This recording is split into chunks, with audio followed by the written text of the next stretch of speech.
Today's article I'm sharing with you is titled "The Real Story of an Emotional Tester. Never Test Your Partner." Let's dive into the story together. Ms. Wang and her husband, Mr. Jiang, were college classmates and have been married for 6 years. Their relationship has always been good, and Ms. Wang trusted her husband very much. However, ever since Ms. Wang became pregnant, her friends have been warning her. They told her that her tall and handsome husband is the type many young women like and advised her to keep a closer eye on him. After hearing this repeatedly, Ms. Wang started to feel uneasy. So Ms. Wang decided to test her husband. In early June, she bought a service online to test a man's loyalty. The tester was a young girl.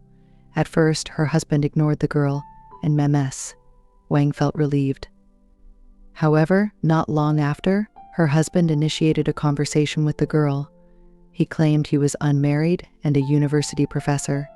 He even asked about the girl's age, where she studied, and offered to take her to Hong Kong. Watching their flirty conversation, Ms. Wang grew increasingly angry. Although she had instructed the girl to approach him, she didn't expect her husband to be so easily tempted.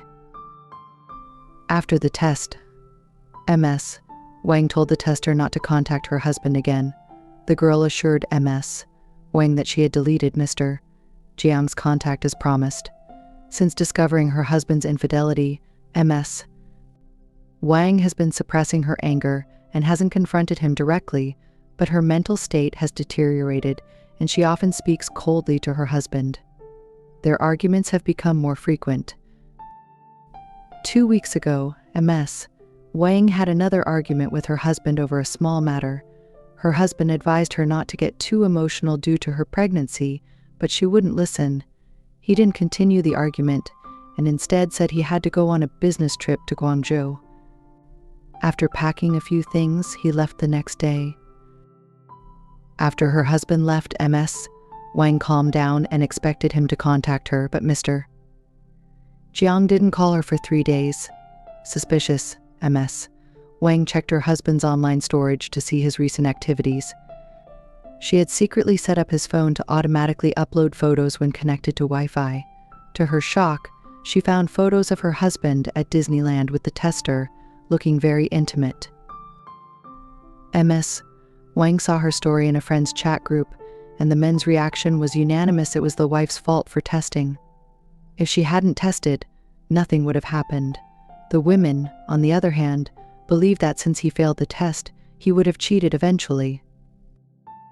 From these differing perspectives, we see that men tend to be more rational, attributing the cheating to the wife's test, while women are more emotional, believing that a man who cheats in a test would cheat eventually. Originally, I strongly believed in a more emotional stance. True gold fears no fire. If a man fails a loyalty test, he would eventually cheat anyway. But upon reflection, this logic is flawed. We forget 2 possibilities. First, Ms. Wang used a tester to entice her husband, but in reality, he may never meet a girl like the tester. Different girls might not trigger the same response in Mr. Jiang. Second, people change. He might mature and become more family-oriented, strengthening his moral responsibility.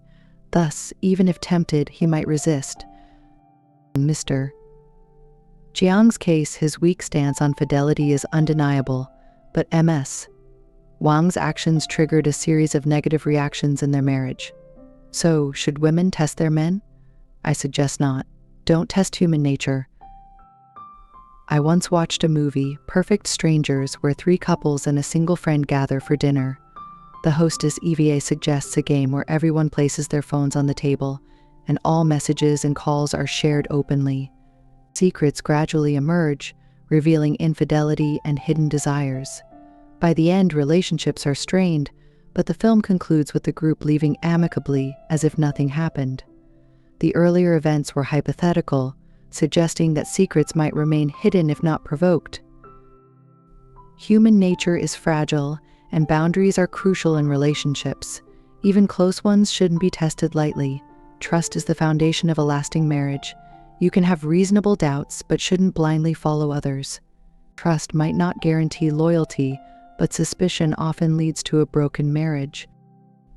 As Nina O. Ahil once said, trust is the most important trait shared by two people in a marriage and essential for a happy and growing relationship. While marriage is challenging, many still grow old together. We shouldn't lose faith in the beauty of life. Additionally, I believe the level of trust in a marriage is related to a woman's independence. When you are personally and financially independent, you don't have the time or inclination to worry, doubt, or test. An independent woman has her own opinions. I trust him and am willing to face challenges together, but if he deceives me, I can handle the consequences and move on confidently. That's all for this article. Thank you for staying with us. If you enjoyed it, please share it. Every like or share is our greatest motivation.